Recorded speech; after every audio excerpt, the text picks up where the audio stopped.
most frustrating things about Hedy Lamarr is she never gave interviews about doing her invention. She never talked about that part of her life. She seems to almost have intentionally avoided talking about it. That was just Hedy. She was a sphinx. She didn't really want people to know about her. But as a result, it was very hard to figure out her real story. This is one of 3 great biographies on her. They talk to her children. There's some articles, there's some interesting biography, but there's no voice of Hedy Lamarr. How did she do this? There's a few articles, maybe 6, written in her lifetime, which mention the invention, but they have a tone that's kind of dismissive. They say it isn't right, that it shouldn't happen. Anyone as fabulously beautiful as Hedy Lamarr simply cannot possess brains. I found scraps here and there, but I was convinced that there would be some hidden tape somewhere. And so I called dozens of people over 6 months, and finally, after almost giving up, I got through to a reporter called Fleming Meeks. When Fleming Meeks told me he had the tapes of Hedy Lamarr, I felt like I had somehow conjured them out of thin air from my pure need to find them. It didn't seem real. All good ideas are simple. That's my theory. She was really a very modern, contemporary woman who was kind of stuck, somehow landed in the 40s, and acted as though she lived today, with no sense of boundaries or what she could and couldn't do. I'm a feisty soul, and God knows there's enough to fight around here.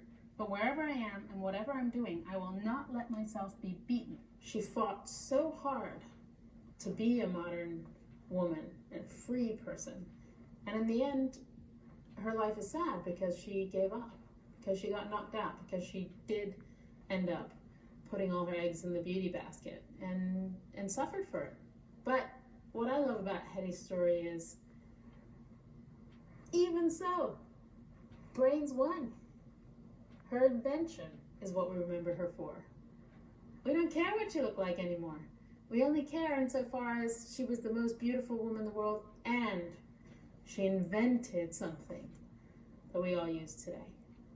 We should question who else has invented something really amazing, because it means that pretty much anyone can think of extraordinary things. They don't need to have some advanced degree.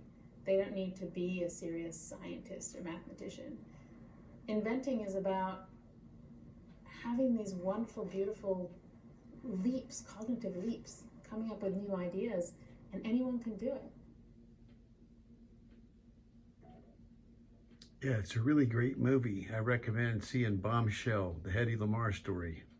Hedy Lamarr, where did that come from? Oh, his first name was Simon LeGrew, like a takeoff on Simon LeGrew. Just a bad guy from silent movies. One night, I got this inspiration. I was going to call him Simon Lamarr. Lamarr being a smooth bad guy. Then I said, Lamarr. I'll call him Hedy Lamarr. I can't call him Hedy. Hedley. And it was amazing. From the first minute that the great, unchallengeably funny Harvey Korman was Hedy Lamarr, it just worked in every scene. I, as the governor, called him Hedy Lamarr, and he said, Governor, it's Hedley. And I said, what are you worried about? This movie's taking place in 1874. If she makes a fuss, you can sue her. And what happened? She actually sued us for using Hedy Lamarr, too close to Hedy, and they said, this is ridiculous, we'll go to court, we'll fight it. I said, no, she's beautiful. See if you can get a meeting. I read something about, department store and an embarrassment. Well, give her, within reason, pay her, give her whatever she needs, because she's given us so much wonderful cinematic pleasure for 40 years, you know, I think it's incumbent upon us to salute her and say, you know, any way we can, you know, and send her my love, and, you know, and tell her where I live. He wanted to meet her in real life. He was talking about Blazing Saddles, of course. When I knew her, I didn't know her background as an inventor, or that I knew she had a very active brain, but she was into painting when I knew her, and she had a lot of her paintings around, but they were interesting and they were strange. Like, she had one over her fireplace called Umbilical Cord that was this kind of grim mix of sand and dirt, and it was just weird. But she had a very curious mind.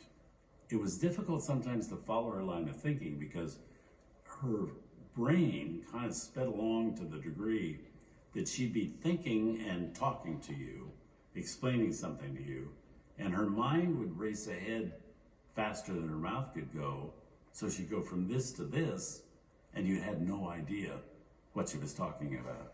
But she always had a very, very curious and active brain. And I think that, again, she got misrepresented by that face, that there was an elegance about her and that great beauty about her that you would kind of interpret her in a different way than she really was. Because she was, as I say, she was a kind of a peasant at heart.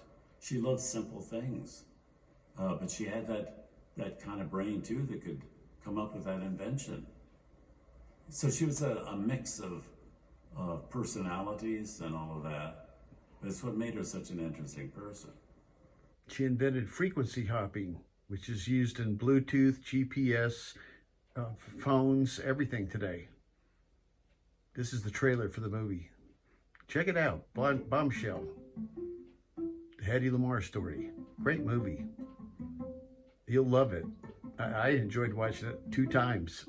She was the best looking woman that ever lived. I don't know whether it's true, but you hear things. She is this perfect underdog crime fighter by night story. She was such a big star. She seemed so untouchable. She was so ahead of her time. She said more than once, "My beauty is my curse." And by that she meant people never got past her face. There are stories almost like a prison escape. She created her own reality, and I find that really fascinating.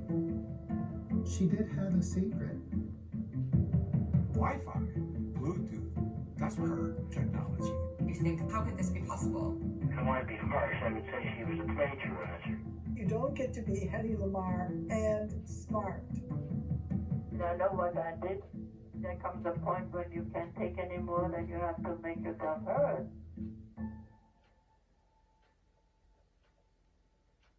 The first thing I heard was about the invention. I didn't really know, I knew her name, but I didn't know much about her career as an actress.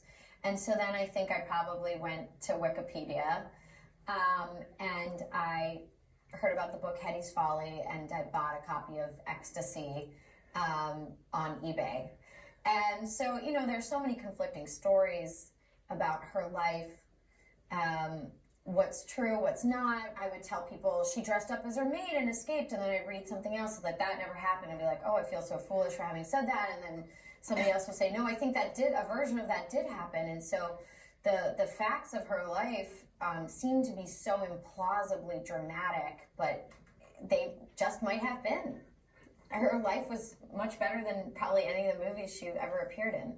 I think that it's really important to restore not just Hedy Lamarr, but all of these women to the history of technology, to the history of STEM, because so many of them have been erased, whether it was the women of the ENIAC project at the University of Pennsylvania, who are some of the very first computer coders and programmers in the world, who really helped invent the idea of what a computer coder is, or even Grace Hopper, who is relatively well known, but not known by the general public. And she's the driving force behind the compiler and this whole new philosophy in computer programming languages.